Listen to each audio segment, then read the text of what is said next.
And welcome to the class. Historical school में आज sir Henry James Sumner Maine को हमें पढ़ना है, जहाँ पर इनका नाम जो है फेमस ये है, सर हेनरी मेन ऐसे फेमस हैं। ये इनका जीवन काल है। इनकी थ्योरी को पढ़ें उससे पहले आपको बहुत अच्छी बात बताना चाहूँगी कि ये थ्योरी बहुत ईजी है, बहुत इंटरेस्टिंग है। इंडिया में मेन का काफ़ी टाइम जो था स्पेंड हुआ था, इसीलिए इनकी थ्योरी पर इंडिया का भी इम्पैक्ट है। इंडिया के कस्टम्स का, इंडिया के लॉ का, एंशिएंट इंडियन सोसाइटी का इनके ऊपर इम्पैक्ट है। जो इन्होंने थ्योरी लिखी जिनके बारे में आज हमें पढ़ना है, उसमें काफ़ी हद तक इंडिया से आप कोरिलेट कर सकते हैं, तो आपको ये थ्योरी याद रह जाएगी। तो हेनरी मेन की जो मेन बुक्स हैं वो है ancient law, village communities, early history of institutions, dissertation of early law and custom. इसमें जो ये बुक है जो आज हमें थ्योरी पढ़नी है, एंशिएंट लॉ में लिखी हुई है। तो ये जो थ्योरी है उसके बारे में देखते हैं थोड़ा से पहले जस्ट, उसके बाद में फिर डिटेल में इसके पढ़ेंगे। इसमें उन्होंने बात करी स्टेटस टू ट्रेडिशनल ग्रुप्स के बारे में। अब ये क्या है इसको देखते हैं। इनका कहना ये था कि जब भी एक व्यक्ति जो था वो परिवार में जन्म लेता है, कहाँ की बात कर रहे हैं ये भी देखना, बात कर रहे हैं एंशिएंट वर्ल्ड की, यानी पुराने ज़माने में। उन्होंने कहा कि जब एक व्यक्ति एक परिवार में जन्म लेता था तो उसी वक्त जो है उसका एक पर्टिकुलर स्टेटस, कैसा स्टेटस, उस परिवार के साथ उसका स्टेटस जो था वो जुड़ गया। तो जो उसकी पहचान होगी, व्यक्ति की जो पहचान थी, उसकी खुद की कुछ पहचान नहीं थी। पहचान उसकी कैसे होनी थी, वो किस परिवार और किस जगह से वो बिलोंग करता है। बेसिकली क्या था, जिस परिवार से वो बिलोंग करता था उसके बारे में ही, उसके थ्रू ही वो जाना जाता था, उसका खुद का कोई अस्तित्व नहीं था। ऐसा एंशिएंट वर्ल्ड पुराने ज़माने में होता था, जो कि पढ़ा किसने, हेनरी मेन ने अपनी थ्योरी स्टेटस टू कॉन्ट्रैक्ट में। तो स्टेटस का मतलब, जब एक व्यक्ति एक परिवार में जन्म लिया तो परिवार में जन्म लेते ही वो एक परिवार का सदस्य बन गया, किसी का भाई, किसी का बेटा, किसी का वो आने वाले टाइम में हस्बैंड होने वाला है। तो वो सारी चीज़ें, वो उसका जो स्टेटस होगा उसके बारे में हेनरी मेन कह रहे हैं कि जो होंगे उसके लॉज होंगे, क्योंकि हम लॉ के बारे में पढ़ेंगे ना इसमें, तो जो कानून होंगे जो उसको गवर्न करेंगे, उसकी ज़िंदगी को, वो क्या होंगे, उस परिवार के होंगे, उस ग्रुप के होंगे जिससे कि वो बिलोंग करता है। लेकिन मेन का दूसरी तरफ कहना था, जो मॉडर्न सोसाइटीज़ हैं या मॉडर्न वर्ल्ड है, वहाँ पर क्या हुआ, लोगों ने क्या किया, अपनी अलग पहचान बनानी शुरू कर दी। अलग पहचान कैसे, उन्होंने बहुत अच्छी स्टडी की है। मैं आपको फिर से कह रही हूँ कि बहुत ही ज़्यादा रेलिवेंट स्टडीज़ जो हम कह रहे हैं अब तक हमने पढ़ी हैं, उनमें से इनकी स्टडी जो है वो बहुत ज़्यादा रेलिवेंट है। देखिए, इन्होंने कहा इंडस्ट्रियलाइजेशन हुआ, अर्बनाइजेशन हुआ। अब इंडस्ट्रियलाइजेशन क्या होता है, फैक्ट्रीज़ की वजह से काम की तलाश में लोग अपने छोटे छोटे गांव शहरों को छोड़ के बड़े शहरों में जाते हैं। तो यानी वो एक जो परिवार था जिसमें उन्होंने जन्म लेके एक स्टेटस अचीव किया था, ये इसका फलां का बेटा, जैसे कोई मोहल्ले में पड़ोस में जाता हुआ दिखता है गाँव में, तो कहते हैं अरे ये तो उसका लड़का जा रहा है, इस तरह से बोलते हैं अरे ये तो उसकी लड़की जा रही है, यही वर्ड्स होते हैं। तो दैट इज़ व्हाट स्टेटस उस व्यक्ति ने, जिसने जन्म लिया, उसने अचीव किया उस घर में जन्म लेकर के। लेकिन जब मॉडर्न वर्ल्ड की बात की मेन ने, तो उन्होंने कहा कि इंडस्ट्रियलाइजेशन की वजह से लोग अपना घर, अपना परिवार, जहां उसने स्टेटस अचीव किया था, छोड़ करके दूसरी जगह पर जाते हैं। तो वहां पर उनका जो जानना होगा, पहचानना होगा, वो इंडिविजुअल्स बन जाएंगे, वो एक ग्रुप की तरह नहीं पहचाने जाएंगे। कहने का तात्पर्य है कि उनको उनके नाम से पहचान मिलेगी और वो वहाँ पर अपनी तरीके से, अपने हिसाब से ज़िंदगी जिएंगे। तो अपने हिसाब से ज़िंदगी जिएंगे तो अपने हिसाब से वो कॉन्ट्रैक्ट करेंगे, अपने हिसाब से एसोसिएशन बनाएंगे। अब कॉन्ट्रैक्ट का मतलब ये नहीं है कि हम कॉन्ट्रैक्ट एक्ट में जो पढ़े, no no, that is not the what I mean here. यहाँ पर मेन का मतलब था कहने का कि कॉन्ट्रैक्ट का मतलब ये कि वो जिससे चाहें उससे वो बातचीत करते हैं, जिससे चाहे वो संबंध बनाते हैं और जिससे चाहे वो अपने लॉज को डिसाइड करते हैं। जैसे कि अभी एक बहुत ही छोटा सा एग्जाम्पल, शायद आपको आई डोंट नो अच्छा लगे या नहीं, बट ये एग्जाम्पल इसलिए ले रही हूँ, रोज़मर्रा की हमारी ज़िंदगी से है, ताकि हमें ये थ्योरी एकदम से याद रह जाए। जैसे कि अगर हम बात करें कि जब हम एक परिवार में जन्म लेते हैं तो वहाँ के कस्टम्स हम जो है एक्वायर करते हैं। एक छोटा सा बात कह रही हूँ, फेस्टिवल है हमारे यहाँ, दिवाली फेस्टिवल। अब दिवाली में क्या होता है, एक वो फेस्टिवल तो एक है, लेकिन हर घर के जो उसको मनाने के जो परंपराएं होंगी, जो रीति रिवाज होंगे, जो तरीके होंगे, वो अलग अलग होते चले जाते हैं। भाई हम ये पूजा करते हैं, इस तरह से करते हैं, तो वो जो व्यक्ति के अंदर बातें आ जाएंगी वो उस परिवार में जन्म लेते ही आ गई। तो अभी आपने देखा होगा जब हम छोटे रहे होंगे और जब हमने, कितने लोगों के घर में रंगोली बनाई जाती थी, लेकिन तो धीरे धीरे धीरे अपने फ्रेंड से देख करके, अच्छा स्कूल्स में कंपटीशन की वजह से या टीवी में, सीरियल में, मूवीज़ में दिखाने लगे, तो वो रंगोली की जो प्रथा थी वो धीरे धीरे हमारे हमारे घरों में भी आने लगी। तो क्या हुआ, हम जो थे वो धीरे धीरे नए नए कानून, नई नई बातें सीखने लगे, तो स्टेटस से कॉन्ट्रैक्ट की तरफ आ गए जब प्रोग्रेसिव सोसाइटीज़ की उन्होंने बात की। अब यहाँ प्रोग्रेसिव सोसाइटी भी वर्ड मैंने यूज़ कर लिया, तो कंफ्यूज मत होना। जो मेन थे, हेनरी मेन, उनका कहना ये था कि जो प्रोग्रेसिव सोसाइटीज़ होती हैं, मतलब जो डेवलपमेंट चाहती हैं, वो यही सोचती हैं कि स्टेटस से कॉन्ट्रैक्ट की तरफ जाया जाए।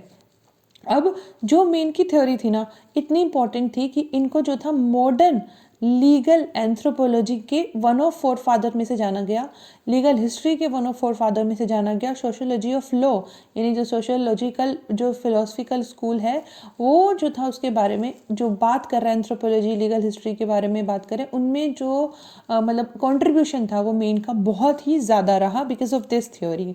अब मेन्स का व्यू देखो डेवलपमेंट ऑफ लॉ पे, वो क्या कहते हैं। अब उन्होंने एक बात की, उन्होंने कहा कि एंशियंट सोसाइटीज़ की तरफ देखा उन्होंने, क्योंकि मैंने आपको बताया कि उनका काफ़ी टाइम जो था यहाँ पर इंडिया में व्यतीत हुआ था। तो इंडिया के अलावा उन्होंने जो था इन हिंदू कस्टम्स को देखा, हिंदू कम्युनिटीज़ को देखा, रोमन कम्युनिटीज़ को देखा, Anglo Saxon, Hebrew, Germanic communities, मतलब इन सारी कम्युनिटीज़ का उन्होंने जो था अध्ययन किया था, स्टडी की थी। तो उनका जो लॉ था, कानून था, उनकी जो स्टडी थी, उनकी जो थ्योरी थी, उसका जो होराइजन था, उसका जो स्कोप स्फीयर हुआ वो काफ़ी ज़्यादा वाइड हो गया। बिकॉज एक पर्टिकुलर कंट्री पे उन्होंने फोकस नहीं रखा, वो इंग्लिश थे, ठीक है, ब्रिटिश थे, उसके बावजूद जो उनका जो स्टडी करने का जो उनका जो होराइजन था, क्षेत्र था, वो काफ़ी बड़ा हो गया बिकॉज ऑफ उन्होंने इतनी सारी स्टडीज़ की, इतनी सारी थ्योरीज़ को उन्होंने पढ़ा। तो उन्होंने यहाँ पर क्या किया, कंपैरेटिव रिसर्च किया, जो अलग अलग उसमें उन्होंने इंस्टीट्यूशंस में जो अलग अलग सोसाइटीज़ में फॉलो हो रही थी वहाँ उन्होंने देखा। अब उन्होंने ये जो मैंने आपको बताई वो बात उन्होंने कही यहाँ पर कि जब एक व्यक्ति ने एक परिवार में जन्म लिया तो किनशिप का मतलब एक रिलेशनशिप का मतलब प्यार वाला रिलेशनशिप, प्रेम सौहार्द वाला रिलेशनशिप। बेसिकली उन्होंने क्या कहा, ब्लड रिलेशनशिप, एक व्यक्ति जो था ब्लड रिलेशनशिप से एक पर्सन जो था एक्वायर करता है स्टेटस। तो उसका जो लॉ होगा, उसका कानून होगा, उसको क्या प्रथाएं होंगी, क्या सही या गलत होंगे, उसके लिए मायने वो उस परिवार में जन्म लेते ही उसने अचीव कर लिया। जैसे एक हो सकता है कुछ चीज़ें मेरे लिए ठीक हो और वही चीज़ें हो सकता है तुम्हारे लिए, मतलब आप लोगों के लिए हो सकता है वो गलत हो। बिकॉज हम जिस जगह से बिलोंग करते हैं वहाँ के जो लॉज होते हैं, जो थिंकिंग पैटर्न होता है, वो हमारे लाइफ पे बहुत ज़्यादा इम्पैक्ट डालता है। जो चीज़ें आपके लिए सही होंगी हो सकता है वो मेरे लिए सही ना हो, या हो सकता है हम दोनों के लिए सेम ही हो, ये भी हो सकता है। तो हो सकता है कि जो हमारे जो मतलब फैमिली के जो लॉज रहे हों, जो हम मतलब कस्टम्स हों, वो सेम मैच कर जाएं। तो बोल रहे हैं कि बेसिकली एक व्यक्ति का जो स्टेटस होगा, जो लॉ होगा, वो उसके स्टेटस से ही जो होगा डिसाइड होगा। अब मेन की बात को समझिएगा, उन्होंने कहा कि जो सोसाइटीज़ की उन्होंने बात की वहाँ पर कहीं पर पिट्रियार्कल पैटर्न फॉलो होता था और कहीं पर मिट्रियार्कल पैटर्न फॉलो होता था, यानी कहीं पर पित्रात्मक सत्ता उन्होंने देखी और कहीं पर मात्रात्मक सत्ता भी देखी। ज़्यादातर जो कंट्रीज़ हुई, ज़्यादातर जो सोसाइटीज़ हुई, वहाँ पर पिट्रियार्कल सोसाइटीज़ ही हुआ करती थी, यानी कि एक मेल मेंबर हुआ जो कि डोमिनेट करता था पूरी फैमिली को।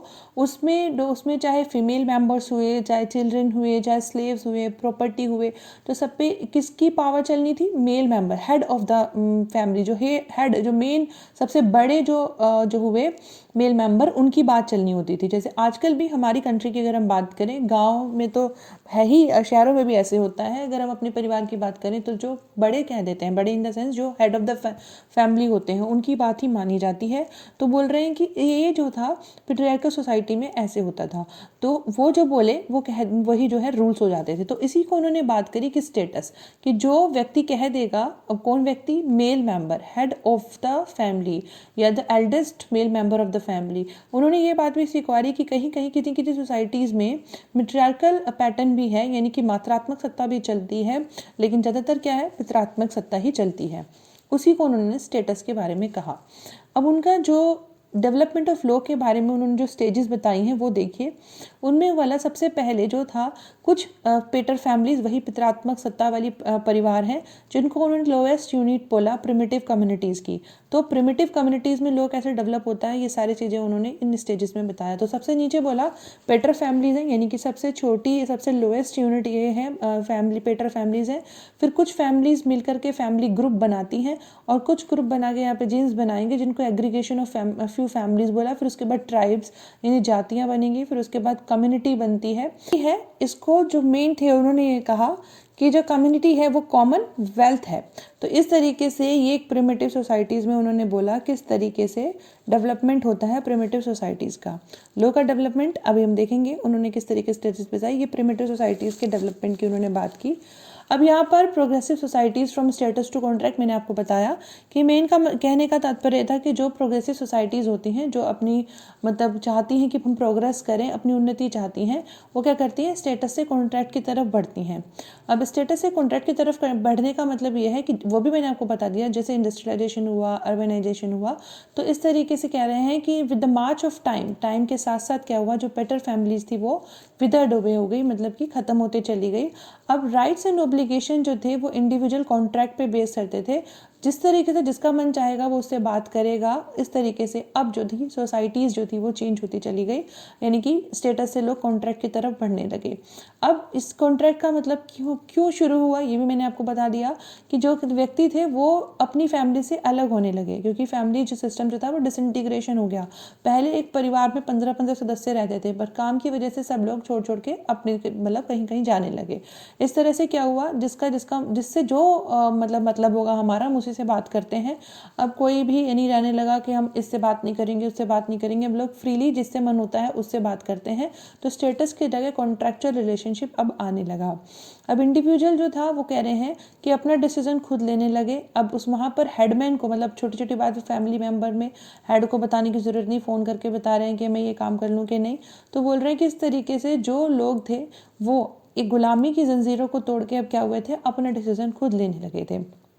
इसी को उन्होंने बोला कि movement of progressive societies has hitherto been from status to contract. जो मूवमेंट है वो कैसे हुआ स्टेटस से कॉन्ट्रैक्ट, किसके बारे में बोल रहे हैं प्रोग्रेसिव सोसाइटीज़ के बारे में।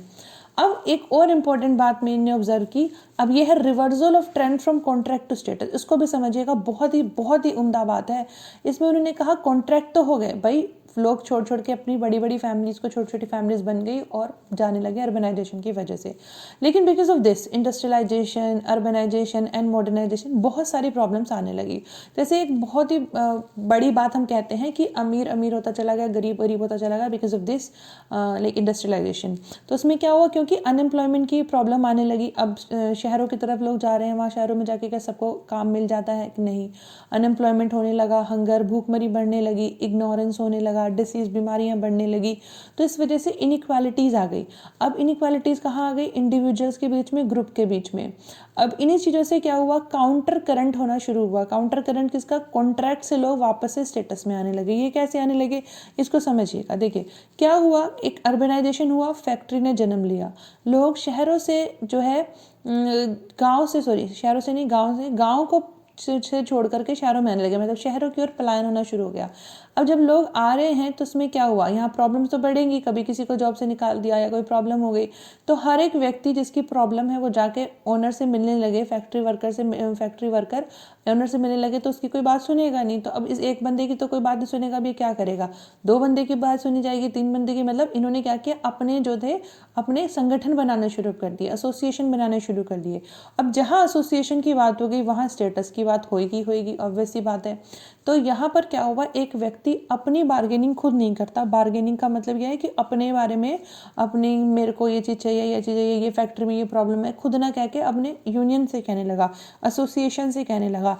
इससे क्या हुआ, जो वेलफेयर और जो स्टेट्स थे, जो वेलफेयर कंट्रीज थी, उन्होंने ये चीज़ को रियलाइज़ करते हुए अलग अलग एक्ट बनाए। जैसे अगर हम इंडिया की बात करूँ तो मिनिमम वेजेस एक्ट आया, फैक्ट्रीज एक्ट आया, ट्रेड यूनियंस एक्ट आया, वर्कमेंस कॉम्पेंसेशन एक्ट है, एम्प्लॉयज़ लायबिलिटी एक्ट है, इंडस्ट्रियल डिस्प्यूट्स एक्ट है, बोनस एक्ट है।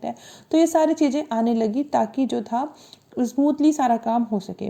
अब यही बोल रहे हैं कि जो कॉन्ट्रैक्ट से था, पहले लोग इंडिविजुअल आने लगे थे शहरों में, अब वहाँ पे भैया अकेले तो रह के काम चलने वाला नहीं है, अकेले कौन किसको पूछेगा। तो फिर लोगों ने एसोसिएशन बनाने शुरू कर दिए और फिर इस तरह से कॉन्ट्रैक्ट से वापस स्टेटस की तरफ आने लगे। तो इसी चीज़ को यहाँ पर जो है मैंने ऑब्जर्व भी किया, मेन ने अपनी थ्योरी में स्थान भी दिया और उन्होंने बोला कि ये चीज़ आज के फिर से देखने को मिल रहा है कि लोग कॉन्ट्रैक्ट से स्टेटस की तरफ लौट रहे हैं। अब ये जो चीज़ हम पढ़ेंगे ना, stages of development of law, बहुत ज़्यादा इंपॉर्टेंट है, बहुत ज़्यादा, मतलब बहुत ही ज़्यादा। जो आपके जो एग्ज़ाम्स होते हैं ना, कॉम्पिटिटिव एग्ज़ाम्स, चाहे आप किस LLM के एग्ज़ाम जो है एंट्रेंस की तैयारी करें किसी यूनिवर्सिटी की, या आप जुडिशरी की प्रिपरेशन कर रहे हो, या कोई और कॉम्पिटिटिव एग्ज़ाम दे रहे हो जहाँ पर जूरिस्प्रूडेंस आएगा, कहीं ना कहीं किसी ना किसी एग्ज़ाम में ये ज़रूर पूछा जाता है कि जो मेन ने जो थ्योरी दी है उस थ्योरी में डेवलपमेंट ऑफ लॉ के स्टेजेस को अरेंज करके दिखाओ। यस, अरेंज करके दिखाओ। ये नहीं पूछते कि कौन कौन से स्टेजेस हैं, 4 स्टेजेस हैं, ये तो बिल्कुल याद रख लेना, लेकिन वो पूछते हैं कि किस तरीके से उन्होंने इसको हम अरेंज करके दिखाओ। अरेंज करके दिखाओ, पहले कौन सी स्टेज है, फिर कौन सी स्टेज है, फिर कौन सी स्टेज है। तो देखो, पहली स्टेज में जो मेन है वो कह रहे हैं कि सबसे पहले जो रूल्स बनते थे, लॉ बनते थे, वो एक रूलर बनाता था, मतलब एक राजा बनाता था, और वो डिवाइन इंस्पिरेशन के अंडर काम करता था। डिवाइन इंस्पिरेशन का मतलब उनका कहने का था कि मतलब दैविक शक्ति होती थी उसके पास, इसीलिए उसको जो था भगवान की तरफ से आदेश होते थे कि वो कानून बनाए, कि जो उसको जो राजा बनाया जाता था, ऐसे हमारे यहाँ भी माना जाता था, राजा जो है वो एक तरीके से उसको मान लिया जाता है कि वो भगवान का ही रूप है, क्योंकि इसीलिए उसकी सारी बातें लोग मानते थे। तो यहीं पर कह रहे हैं कि जो रूलर है, जो राजा है, वो क्या करेगा, दैवी शक्ति के अंदर काम कर रहा है, तो उसकी बातें मानना तो ज़रूरी है, और जो वो कह देता था वो कानून बन जाते थे। और फिर वो जो कानून बनाए गए वो धीरे धीरे जो रह गए, मतलब कमांड क्रिस्टलाइज होती गई जो उसकी थी, मतलब धीरे धीरे लोगों के साथ पास आई, जो लोगों ने बताया वो कस्टम चलते चले गए, राजा महाराजा बदलते चले गए, लेकिन कस्टम्स नहीं बदले। फिर जो कस्टम्स रह गए किसके हाथ में, प्रीस्ट के हाथ में। राजा महाराजा तो कब से चलते आ रहे हैं, तो जो प्रीस्ट थे, पुजारी लोग, अब उनके पास जो प्रथाएं रह गई, चाहे वो हम हिंदू में बात करें अपने यहाँ पुजारी हुए, या फिर हम यहाँ क्रिश्चियंस में बात करें वहाँ प्रीस्ट हुए, तो जो उनके हाथ में रह गए ना, हाथ में रहने का मतलब है जो उन्होंने सुनी सुनाई बातें तो उन्होंने लिखी, मतलब राजाओं की प्रशंसा में लिखी, जैसे भी था उन्होंने जहाँ पढ़ाया उसकी तरफ जो था, जो उनके पास अवेलेबल था, जो अब ये लोग मैनेज करने लगे, क्या लो होगा। फिर उसके बाद आया कोडिफिकेशन। अब कोडिफिकेशन में जो आज हम इंडियन पिनल कोड देखते हैं या CRPC देखते हैं, वो यहाँ ये नहीं है, पुराने टाइम की बात हो रही है, मेन के टाइम की बात। तो उन्होंने कहा जैसे 12 टेबल्स इन रोम, मतलब रोम में जो है डिसाइड हुआ था, 12 टेबल्स इन रोम का मतलब 12 टेबल रोम की नहीं है, वो नहीं है। यहाँ पर मतलब एक राउंड होते थे ना, कि मतलब नेगोशिएशंस राउंड हो रहे हैं इस तरीके से, तो बैठ करके लोगों ने वहाँ पे डिसाइड किया था, कुछ कोड्स बनाए थे गवर्न करने के लिए चीज़ों को। तो यहाँ पर इसी चीज़ के बारे में कह रहे हैं कि वो कोडिफिकेशन की बात कर रहे हैं। अब यहाँ पर मेन की और एक इंपॉर्टेंट बात निकल के कहते हैं ये जो 4 स्टेजेस है ना डेवलपमेंट ऑफ लॉ की, जो 4 स्टेजेस हैं, बोल रहे हैं कि चौथी स्टेज के बाद, इस स्टेज के बाद, कोडिफिकेशन के बाद, अगर सोसाइटीज़ आगे बढ़ती हैं, मतलब आगे और कोई तरीके से जो है लॉज बनाती हैं, तो है प्रोग्रेसिव सोसाइटी, और अगर नहीं बढ़ती हैं वो जाती है स्टैटिक सोसाइटी। स्टैटिक का मतलब क्या हो, फिक्स्ड हो गए कि हम इस चीज़ से आगे नहीं बढ़ेंगे, ये है, मतलब ये है, ये कानून, ये लकीर हो गई भैया, इस लकीर को हमने खींच दिया, वैसे आगे हम नहीं बढ़ेंगे, तो बोले वो स्टैटिक सोसाइटी है, ये लकीर खींच दी कोडिफिकेशन, किससे आगे नहीं बढ़ेंगे, ये हो गई स्टैटिक सोसाइटी। और जो इससे आगे बढ़ जाते हैं वो होते हैं प्रोग्रेसिव सोसाइटी। कैसे बढ़ते हैं, इस तरीके से बढ़ते हैं। ये तो मैंने आपको बता ही दिया कि जो चौथी स्टेज से आगे बढ़ते हैं प्रोग्रेसिव। तो चौथी स्टेज के बाद किस तरीके से बढ़ेंगे, लीगल फिक्शन के थ्रू, इक्विटी के थ्रू और लेजिस्लेशन के थ्रू। लीगल फिक्शन की बात करें तो लीगल फिक्शन अपने आप में कह रहे हैं कि चेंजिंग नीड्स ऑफ सोसाइटी के अकॉर्डिंग चेंज होते हैं। चेंजिंग नीड्स ऑफ सोसाइटी का मतलब जैसे कि हम बात करें CRPC की, तो ठीक है, हमने लेजिस्लेशन कर दिया, CRPC कानून बन गया, लेकिन जो है अब चीज़ें टाइम के साथ साथ उसमें अमेंडमेंट होंगी। जैसे 1973 में CRPC आया, आज की डेट में काफ़ी चीज़ें चेंज हो गई, तो उसमें अमेंडमेंट की ज़रूरत ही, करेंगे। IPC 1860 में आया, बहुत सारे अमेंडमेंट की ज़रूरत पड़ी, करनी पड़ी, किया गया। तो वही बात कह रहे हैं कि लीगल फिक्शन वही जो अमेंडमेंट होगा चीज़ों में, तो जो है सुधार होगा according to the needs of society. और इक्विटी हमें अच्छे से पता है, इक्विटी क्या होता है, वो प्रिंसिपल्स होते हैं जो लिखे नहीं होते हैं, और कानून होते हैं जो लिखे नहीं होते हैं, बट एज पर द मतलब जो उन सामने केस आता है उसके अकॉर्डिंग जो होता है। न्याय की बात कर रहे हैं, इक्वालिटी की बात कर रहे हैं, एकदम समानता की बात करते हैं इक्विटी में। फिर लेजिस्लेशन तो हमको पता ही है कि हम जो है कानून को जो है सिस्टमाइज में लिख देते हैं। फिर आइए कंट्रीब्यूशन ऑफ मेन। तो मेन का कंट्रीब्यूशन बहुत ज़्यादा है हिस्टोरिकल स्कूल की, अगर हम बात करें ये इम्प्रूव्ड वर्जन है उनका हिस्टोरिकल स्कूल का। सेविग्नी की बात करें तो सेविग्नी ने क्या किया था, एक रोमन सोसाइटी को ले लिया, जर्मनी की उन्होंने बात की, लेकिन मेन जो है काफ़ी सारी सोसाइटीज़ के बारे में बात करी, और इसी वजह से क्या हुआ, इनकी थ्योरी जो थी वो बहुत इंपॉर्टेंट होती चली गई और आने वाले जूरिस्ट को इन्होंने बहुत इंस्पायर किया।